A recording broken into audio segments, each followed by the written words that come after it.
Hi guys, it's Tara and welcome back to Crafting with Curly Cues. Today I have a really fun Mint Owl Studio edition for you.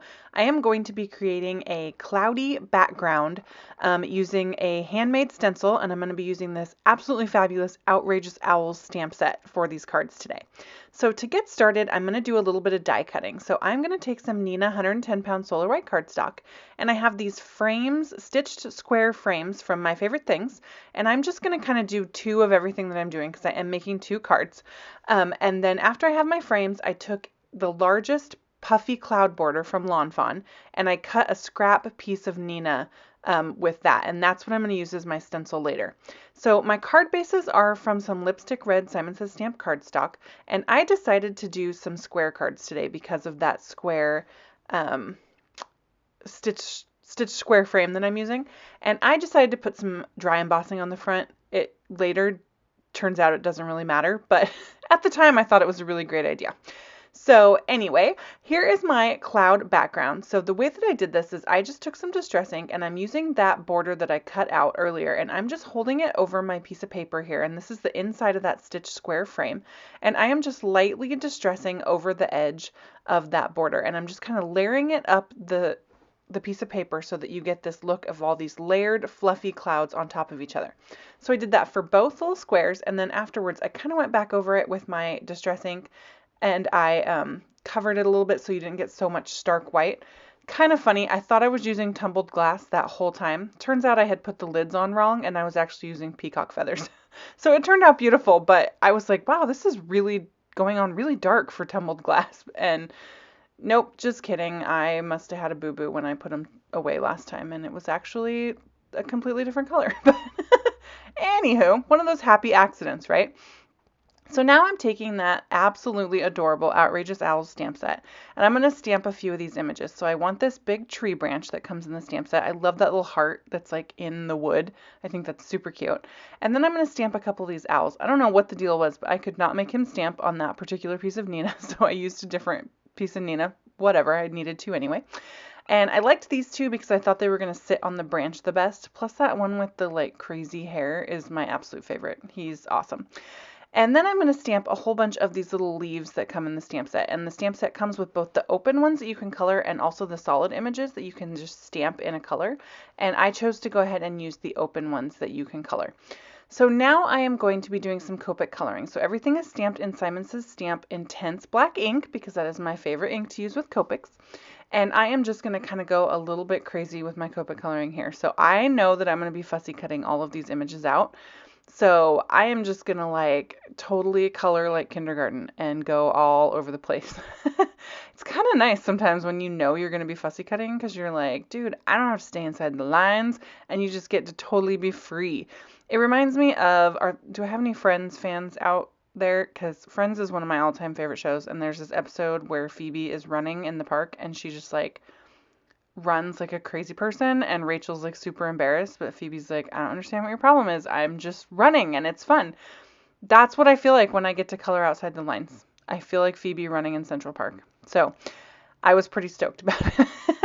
So once I got my color down, I'm just going to go in and add a little bit more shadow and just kind of work on the image until I get it the way that I want it.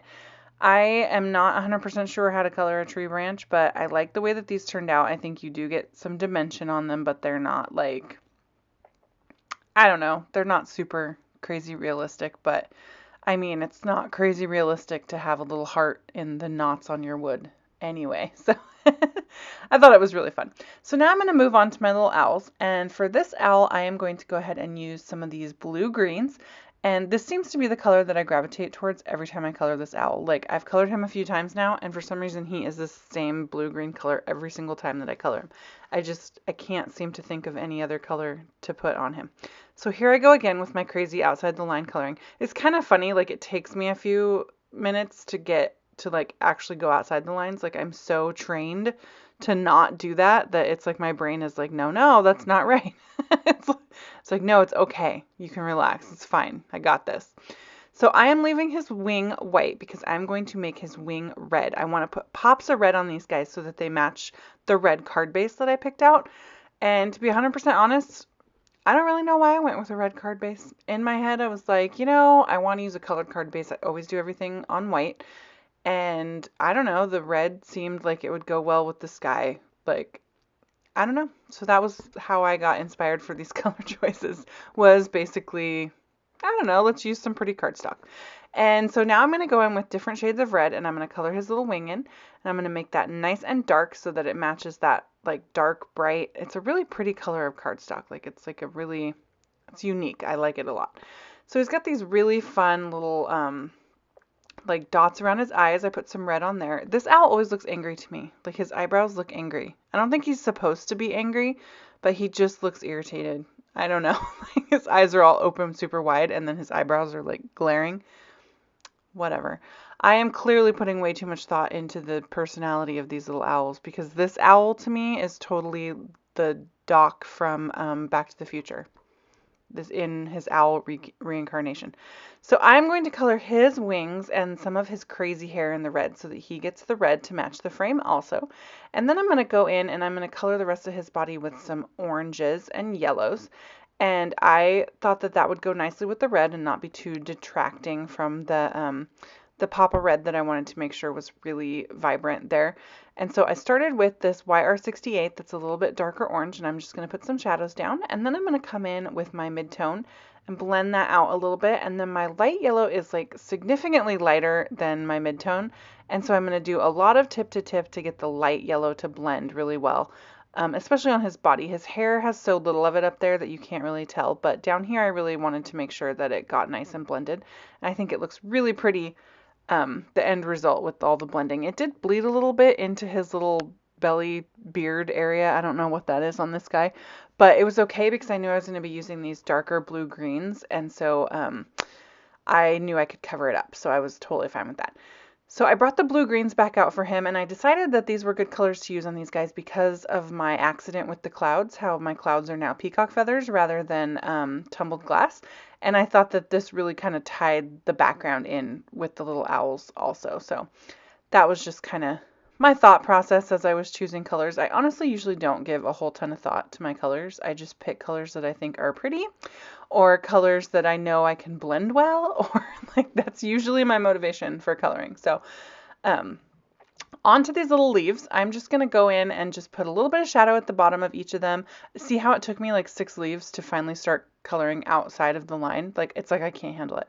And then I'm just going to go back over and I'm just going to blend that out with a lighter tone. I did decide that they blended together a little bit more than I wanted, so I busted out a slightly darker green and went back in just over the bottom and added a little bit darker shadow.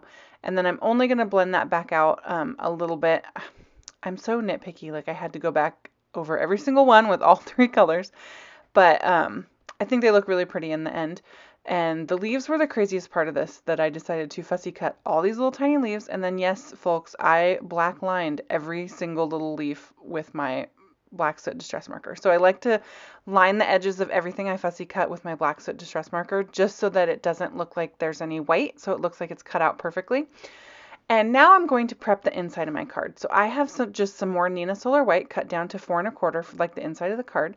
And I'm using this On Edge Thank You die from Simon Says Stamp. So this die is going to cut the words, but it's not going to cut them off the bottom of the cardstock. So you'll see what I mean here in a minute. So it cuts it out like that, and then I just have to take my scissors and snip to the edge, and then when you take it off, you've got your sentiment attached to this panel. Super cool, and I thought it would be a really fun way to add some white space on the inside of this colored cardstock, but still have a sentiment going on. So I wanted to go ahead and do that, and I'm also really, really obsessed with this sentiment in this stamp set that says, "You are owlsome." I just think that is perfect, and I'm an owl freak, and I love the word awesome, and it's just the best combination ever. So, thanks, Tracy, for making the perfect sentiment for me ever. So now I'm going to take my ATG gun and I'm just going to go ahead and apply a little bit to the back of the thank you sentiment and then put most of it on the inside of the card base. And you can see how really pretty that is. That white sentiment just really pops on that beautiful red card base. And I think it's just a really unique way to put a sentiment on the inside.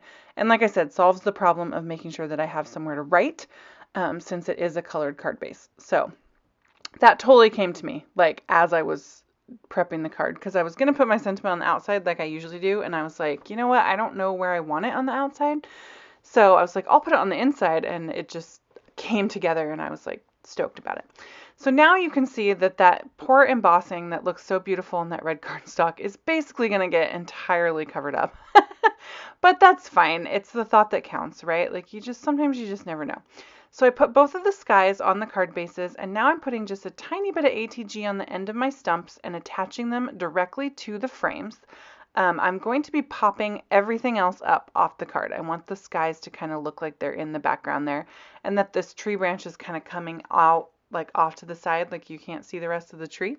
So I took some of my foam tape and I am going to cut this into thirds, some little teeny tiny strips, and then line these little frames and put foam tape all over the back of that little stump. I was cutting like the skinniest slivers of foam tape ever in the world. And I'll tell you, huge tip for cutting foam tape is use some nonstick scissors if you have some. Like these are nonstick scissors and it was a stinking lifesaver, let me tell you guys.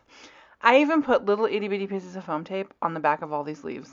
I know, I went a little bit crazy. Like I don't know what I was thinking. It's totally worth it. Like it looks amazing.